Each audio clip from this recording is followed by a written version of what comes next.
Welcome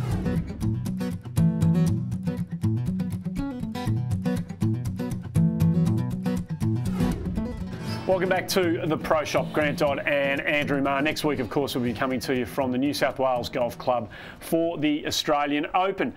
You reckon you've seen it all in the world of golf and innovation? Well, I don't think you have. If you haven't seen the Stewart F1 golf buggy, you certainly haven't. This is unbelievable. You need something to cut your clubs around your local golf course. I think we found exactly what you're looking for. Well, Mark Stewart, where did the idea for this incredible golf buggy come from? Well, originally we started out with some ideas that my grandfather had probably going back maybe 20 years or so now. Between my father and my grandfather and I, we started developing about a decade ago.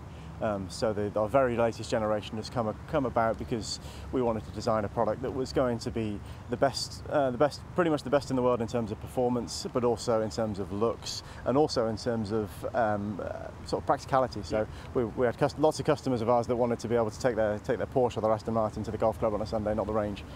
So small enough to fit into a small car, but big enough to carry, you know, a big size bag around. Well, exactly. Well, the product that the way that we've got around the issue of making it fold up really small is to integrate the golf bag as part of the whole design. So with the F1 product, it's actually, the reason it's called F1 is because it was developed as the folding one. Yep. So, okay.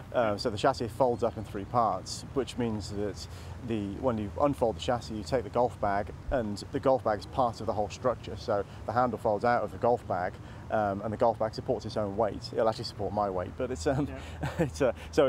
that's how we make it fold so small. What does the unit weigh? The unit weighs about 12 kilograms, and we also use in the F1 is a very bang up to date lithium ion battery pack. So whereas a regular battery will weigh about 12 kilograms, this one weighs about 2. And recharging the battery, is that just you plug it into a socket at home and away it goes? Yeah. We supply a charger with it, so you just plug it into the wall, and it takes anywhere from sort of 4 to 6 hours to charge. Yeah. Does it cover all terrain? Yeah, it's very good for that.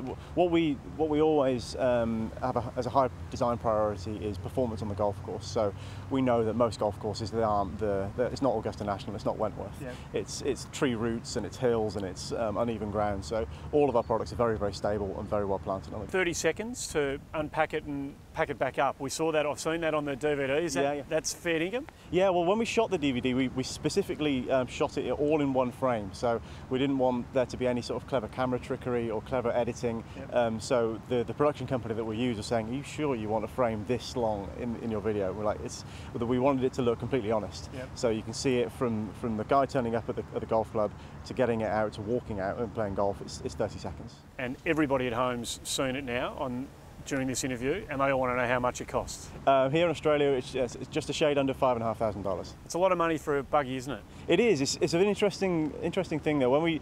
With all of our designs, we never want to be the cheapest or the biggest on volume or anything. We only want to make the best products. Yeah. So we make it as good as we can make it, and we see where it ends up. But what we've found with this product is that the customers that buy them, they probably pay double that, because they see what they see when they look at it. They don't look at the price tag, they look at the engineering, and they look at the design of the product and the practicality and what the benefit that it brings to them in their kind of lifestyle. So we know that to most golfers, this is probably going to be an aspirational product, but to the customers that buy them, to be honest, they've probably got 3 or 4 watches that cost more than it anyway. So it's one of those things.